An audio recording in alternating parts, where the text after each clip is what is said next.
Hello, my name's Colleen Getty, and I'm with the Room to Write.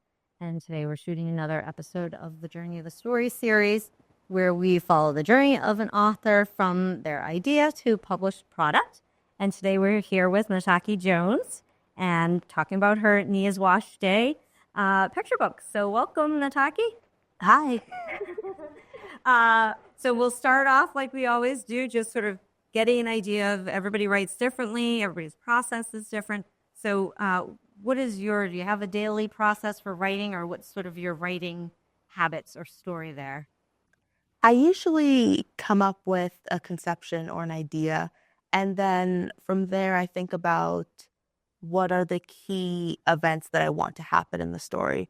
So, like for this book, I knew that I wanted to be about wash day, and then I thought to myself about all the things that I liked about wash day and how my day used to go when I was younger. And then I just kind of start writing in bits and pieces. I may jump around the story, but I don't really have a set day or time that I write. It really happens when an inspiration comes to me. Okay. So for people that don't know, myself included, maybe talk a little bit about what wash day is, only because obviously there's a reason why you picked that topic and maybe what went into that and why you picked that as your first picture book. And was it your first topic that you wrote about? It was my first topic, and hair, especially in the Black community, I feel like is very near and dear to us, and it means a lot to us. It helps express your identity. It's a part of who you are. And it was just a consistent tradition, I feel like, in so many households that on Sunday, before school starts on Monday, you do your hair and you wash it and you get it done. And so when I thought about, what is something that I felt really connected to and what I wanted my first story to be about, and that's the first thing that popped in my head. Okay. And so did you go through and see if were there other books about wash day? Like what was once you decided, okay, I want to write about this, did it just sort of all go out on the page, or were you sort of just strategic and like, is this a book that I can sell that nobody's written about before? Or, what was sort of your thought process after picking the topic? I definitely visited a lot more libraries and bookstores than I've been in a while, in the kids section at least. And I, looked at what was out there. There definitely is a lot of books, but I noticed that so many of them specifically focused on the main character not liking their hair. And they went through the whole story, complaining about it or dreading it. And then in the end, they eventually, loved it. But I didn't want my story to be like that because it was never something that I experienced. I always loved my hair and loved wash day and like spending time with my family doing it. And so I wanted that to be reflected in my story. Okay.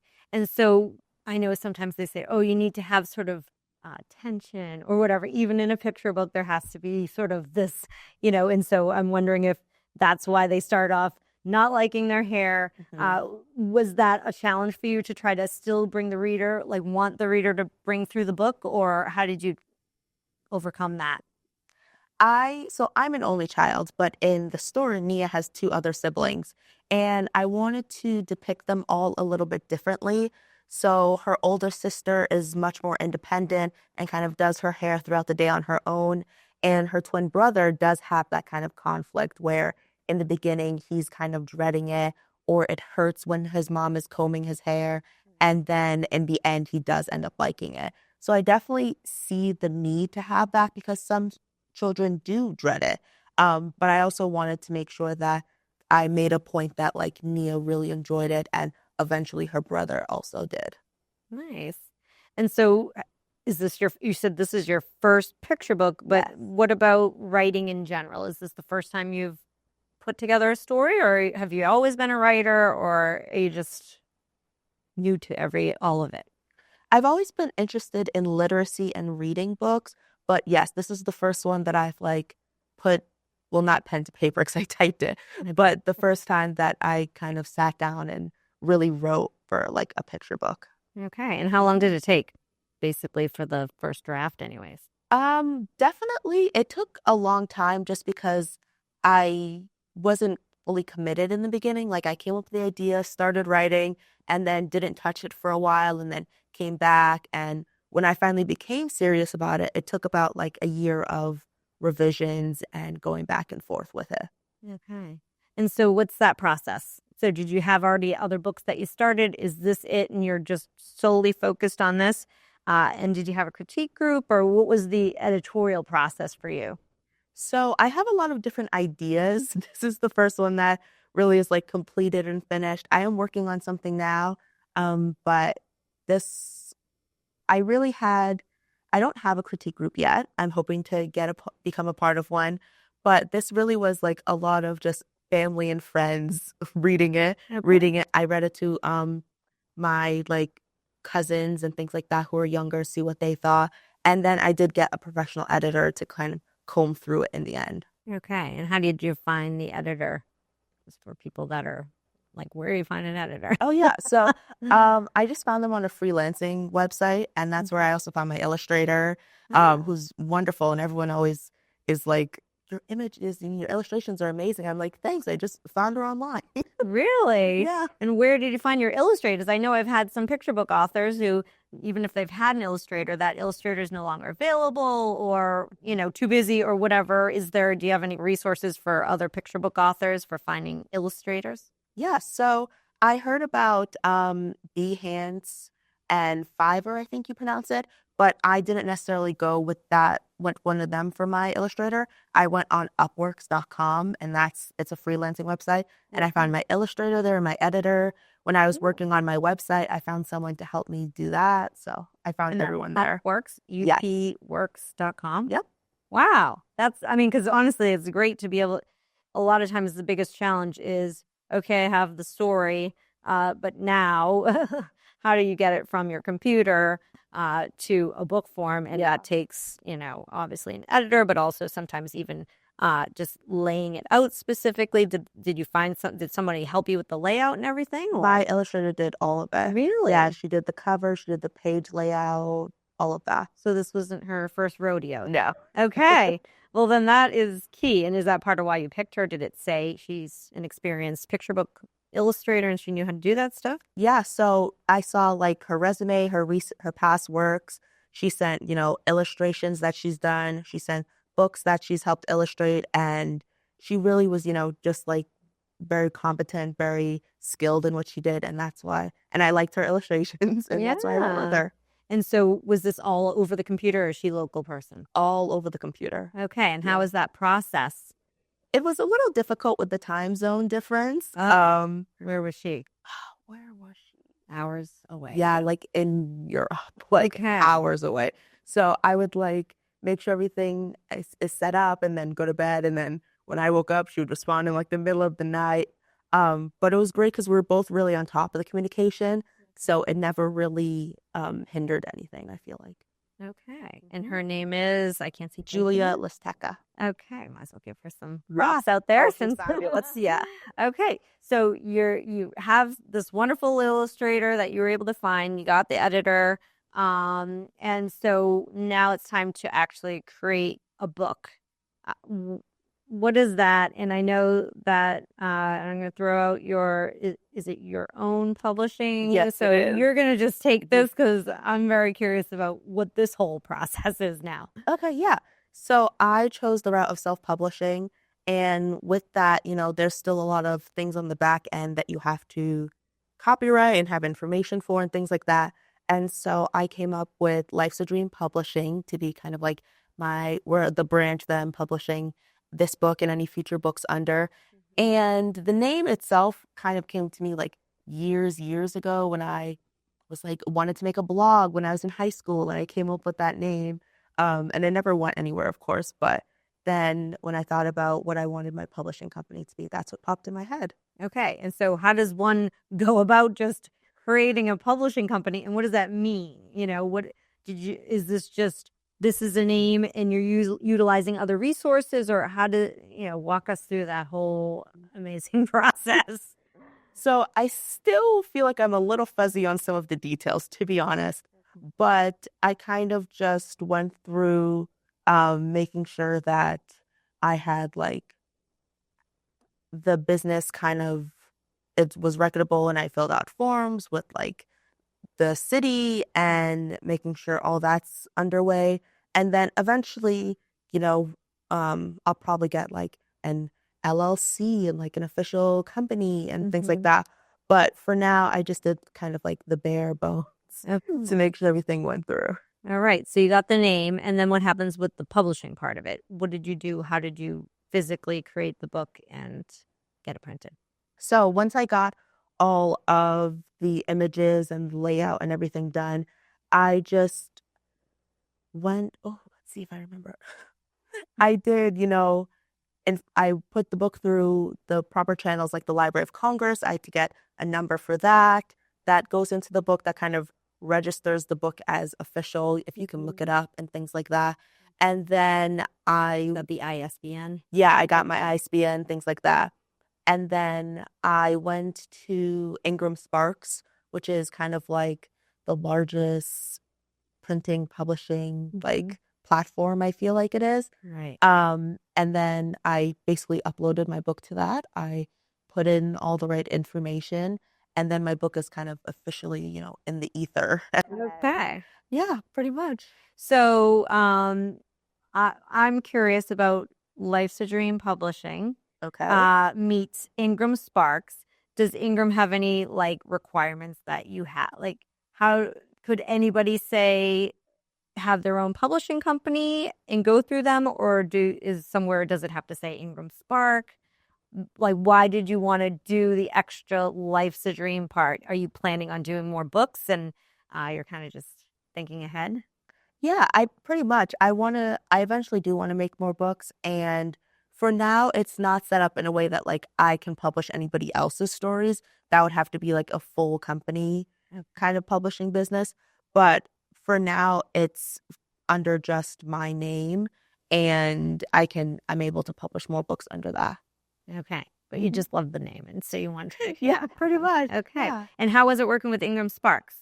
It was pretty easy. As long as I had all my images correct and I knew what different things to put in, it was, yeah, a pretty simple process. Really? So it sounds like you just were bored to publish books. I mean, some people have sat in that chair and it's a long, grueling process. You're like, first idea, get that published. So soup to nuts, what do you think the time frame was from when you were like, you know what, I have this idea with the wash day, all the way to you're holding Mia's wash day in your hand? Probably about 2 years. Okay. Yeah. And you learned a lot. I mean, there's Yes. that learning curve about all the nitty gritty details of getting published that you wouldn't have to do going forward. And what's it been like now that it's published? So you got it in the mail, and what'd you do? So that's when I feel like the hardest part came in because as a self-published author, I don't have an agent or a company backing me. So a lot of getting my book into children's hands is on my own. Mhm. So a lot of social media work, a lot of reaching out to different libraries or bookstores just to do readings and introduce myself. And it's been great so far. I've met so many amazing children, so many different people. I met you. And my all my family and friends and people that I've just known my whole life have been reaching out with showing support and love towards the book, and it's just really great so far. That is great. So anything you can help out somebody. So when you're saying that that's kind of the hardest part is when you have to act as your own advocate to get it on shelves. Anything that you're learning along the way, for instance, reaching out to libraries, is it just going down the line and cold calling? Are you emailing? Are you sending out mass email? Like, what's some tips or hard lessons you've learned through that process? It's really all of the above. I've went for any like local libraries or bookstores. I've went in store with my book. I usually look online first because a lot of them might have different forms you can fill out for local authors. They have different programs that you can do. But I really did just go in person. I was like, "Hi." Hmm. And, sometimes I got their cards and I ended up emailing them or I call them, but it's a lot of trial and error. It's a lot of hours online, finding emails or finding contacts. And really the best part is trying to meet other people in the community, Hmm. to see what they've done and who they've reached out to and to try to just follow along like that. Right. And so were the hours worth it, or was it sort of like, you're How far, when did you publish when did this come out? In August. In August. So you've had kind of a good amount of time to figure out like, this I would do again, this I wouldn't. Anything like that? Or is it all just, you just have to do it all and it's, I think you have to just do it all. I will say, you can save some time by not going in person and just calling first, because then they might give you like an email address. I realized that on like day 3 of hitting up every Barnes and Noble in my area, that they'll just give you an email if you oh, call. wow. Okay. So it's like an AT&T commercial. You should have just called. Yeah. Okay, so calling is still a thing. I Yes, mean, it is. and you're younger than me, anyways. For young people who think they can just do everything on text, maybe that is one thing you would advocate for is, hey, it might Yeah, make you uncomfortable. It's a little scary, but picking up the phone and actually calling could just be a real efficient way of getting the answer. definitely. Yeah. Okay. So reading to kids, how's that been? And what have you learned? Have you come up with different things that you're like, oh, I won't do that again? Or how do you get them to stay engaged and interact? Well, I've always, ever since I was younger, I've been reading to kids. As a teacher, I had that experience, and that's kind of what initially motivated me to want to write a story. So I love being back in front of kids everywhere and reading to them. And I really like asking them questions throughout the story. We talk about how they like their wash day, or things that they use in their hair when they wash their hair. And I can tell that they're always, really engaged and interested to see, what happens next, or how she does things differently to how they do things. I always love asking them, do they wash their hair on Sunday or a different day of the week? And that always gets them interested. Right. And I mean, I think it's a wonderful way not only to connect with people that wash their hair, the Black community that has a very specific history of tradition with that. And also, it seems like it would be a great way to sort of educate people that aren't in that tradition. And how has that been? Has that been kind of a nice sharing of your history? Yeah, I think everyone can relate to it in one way or another, which I think is what draws in all different kids. Everyone washes their hair, so it's Hopefully. definitely yeah, so it's definitely something that I feel like they can all relate to in one way or another, or they can think about, their friend that has really curly hair and how they might do their hair, and when their hairstyles look like the hairstyles in the book and things like that. So it's Yeah. definitely little pieces that everyone can take away from. Right. And you said you're an educator. What was the grade? Was it younger kids or what's your background there with education? So I was an elementary school teacher. I taught between K to 4th grade. So I, ran the whole Okay. gambit. Yeah. Yeah. And that the main reason wanting to do a picture book? Have you ever thought of writing for other ages or is picture book where you want to stay? I think for now, picture books are where I want to stay. I always enjoyed reading them, and I loved how the students really got into the illustrations and into the words, and I wanted to kind of recreate that. Right. And speaking of illustrations, was there a lot of, oh, I want to change this, or the illustrator did it, you accepted it, and everything was fine? Was there a back and forth with that, or There was a were little you surprised at what you got? I definitely was surprised. She really nailed so much of it. There was a bit of back and forth, just with little things like the colors, or, the hair. That was a big conversation at the beginning because, it's about hair. So I really wanted to make sure that the illustrators depicted kind of the vision that I wanted. And she really did nail it. Oh, awesome. Hmm. It sounds like you had such a wonderful lead up to the publishing. So now here we are, several months out from publishing. What projects do you have on the back burner now, and what's sort of guiding you to pick certain topics? I think the biggest question that I've had so far about my book is like, what next sibling is getting their hair done, or what's happening next. So I'm definitely in the works with another story. I think her brother Nate might go to the barber shop one day. Okay. Yeah, so that's That's what I'm awesome. working So, on. did you think when you were writing this, maybe this would sort of be almost a series, or is it just sort of organically that seemed to work? I think it really came up organically. Like, I knew I wasn't going to be one and done, but I definitely didn't think, Nia's family would continue on. But I think it's going to happen. Yeah, I think that's awesome. That Thanks. is really great. because especially for young people, when they have that continuation of characters in a book Mm-hmm. that, hey, I already know about Nia. Now I get to, almost like Stink is the brother of Yeah, yeah, I yeah. forgot who. But it's kind of Moody nice. Judy. Is it Moody Moody? Judy, that's Yeah. right. So he was sort of a background character, and now he's going to come forward. I think Mm-hmm. that's a really great idea. And Yeah. that I think that kind of also speaks to the part of sharing your book Mm-hmm. with the kids and with the audience, whatever age you're writing for. Because sometimes the readers have just such great ideas that you're Yeah. like, oh, right, that would be wonderful. And now you're going to be thinking on that. Mm-hmm. So how do you find time? Are you writing all the time now, or was it like, woo, I got that book out of the way and now I'm taking a break? Or what's your actual writing life look like now? I definitely took a bit of a break from writing, just to focus on the marketing of the book. But I'm trying to get back into it, especially with that great idea. I want to, really jump on it and start thinking about how I want his day to go and start writing. I haven't been writing as much as I would like to, but I'm definitely trying to get in as much as I can. Okay.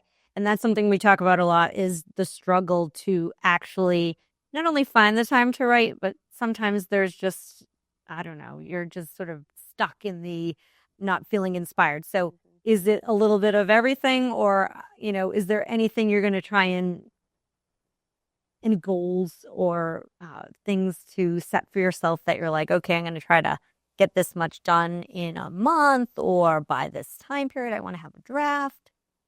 I definitely am planning to make a goal for myself. I haven't done that yet, but one of my goals is to write more outside of my house. I feel like when I, sit down somewhere and start writing, I get distracted by what's going on around me. So I want to, see more places in my area that I can kind of sit and focus, and just outside of my normal environment might get me, thinking more and writing more. Right. And I think that's a good point because when you're home, it's very easy to say, oh, well, let me go throw a load of laundry in, or Exactly. hear somebody in the other room. And you do need to kind of carve out that time, which is one of the biggest challenges, I think. And perhaps there's a barber shop that you could sit in on and, Yeah. do a little eavesdropping and get, get some inspiration.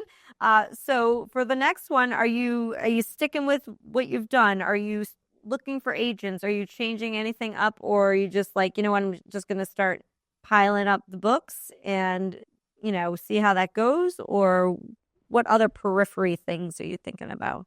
I think eventually it'd be nice to have an agent just to kind of take that back end load off. But Mhm. definitely for the next book, I'm just going to stick to what I know so far and hope that that all goes well. Okay. And Mhm. did you try getting agents in the past, or you just had your goal and you knew I'm not going to worry with that? Initially, when I first had this idea, I reached out to like publishing companies just kind of off the fly, like without an agent, because I didn't even really know that I should need one. Right. And after kind of not hearing back, I was like, oh, that's kind of a bummer. And then I think that's kind of why I didn't touch it for a while. And then when I learned about self publishing, I was like, oh, this is a great idea. I can just do this one instead. And so I think that I will eventually end up, maybe trying to do the traditional publishing route or get an agent. But for now, I feel like self publishing worked really well for me the first time. So I'm just going to do that again. Okay. And when you say you learned about it, was there something specific you attended, or did you just do research on your own? I did a lot of research on my own, and then I stumbled across, a couple people who were like self-publishing coaches and things like that. And I was like, oh, this is very interesting. So that's kind of how I realized that self-publishing was a thing. Right. Okay. So that is a good point to make, that a lot of times people are starting out, they don't realize a lot of the publication houses, they don't go, they Yeah. require a middleman, and that's what that agent is. So if you were doing the self-publishing route, you can go straight to Hmm. Ingram Sparks, or there's been several other, but several people have done and had good experience with Ingram Sparks. And then if you're doing traditional, you do really need to, that's that dreaded query letter. Yeah. Do the query letters, and then get an agent who then, although there are sometimes instances where an editor will pick up, but that is kind of rare. Mm-hmm. But yeah, so now that you're published, you've learned a few things about marketing. What's like, for instance, you mentioned social media. Any particular advice for people? Because that is a very overwhelming, there's so many things, and it has to be so somewhat frequently. Mm-hmm. Any advice? Because I know I've had other authors where it's like like you said, the hardest part sometimes is getting word out there and creating that community. So any advice on the social media front? Yeah, I would say just get out there, make an Instagram and a Facebook. And, I think my biggest challenge was just letting people know that I did this. I'm not all that great at putting myself out there. And so when I created them and then, the friends and the families started reaching out and, sharing it and things like that, like that's just, I think the best way to do it is let the people in your life know what you're doing, Mm-hmm. and then they'll share it with other people. And that's kind of how the word spreads. Right. And so do you have your own stock of books, or do they have to order through the online, or are you able to sell through a bookstore? Like, what's the actual getting books in people's hands look like? Is that hard? So there's the option to sell it on like Barnes and Nobles or Amazon.com. I have a stock of books just in my house that, like, if friends and family want them, they can just purchase directly from me. But it's a lot of online. Okay. And when you go through Ingham Sparks, do you have to buy a certain amount, or can you just publish it and people have to buy it individually? Because I assume you have to kind of front the money to buy a stock load. But for people that might not have the money to purchase and have them, can you just, or is there a requirement for a minimum that you have to buy through them? I don't think there's a requirement. I think there's a maximum. Okay. But I don't think there's a minimum requirement to buy any. Okay. Yeah. So that's good, because I mean, a lot of times it is, like you said, it's a business at the end of the day. Mm-hmm. And one author I interviewed said it best, where he said, I don't need to make money, but I don't want to lose money. I think that's Tim O'Leary. I said, that's wonderful. I think that's a great, a lot of times it's hard to make money in the publication business, but you don't necessarily want to lose too much. That's So, very true. so when you go to those fairs and things, you have your own, they don't have to order them for you. No, they don't. It all depends. Sometimes they might supply it and they might buy it, off of Ingram Sparks, or I just bring the copies I have at home. Okay. Yeah. All right. And so sort of as a end note, any advice or tips or anything that you want to talk to the audience about in terms of leaving them with some inspiration for their writing journey? I would say not to be discouraged by, the traditional publishing kind of sphere, and that know that if you have a story that you want to tell that you feel like people would read and people will be interested in, then write it and find a way to self-publish it and get it out to people. And really, know that you can do whatever you want to do, really, not to feel like you have to go down the same route as everybody else or the same route that's typical. You can kind of carve your own way to make your story. Love it. Print it. Well, thanks so much, Natakki, and congratulations on your book. And if anybody else would like to join us in the seat to talk about your published product, taking it from the spark of an idea all the way to a book or some sort of tangible item, please feel free to contact me at Colleen@theroomtowrite.org. That's a wrap. All right.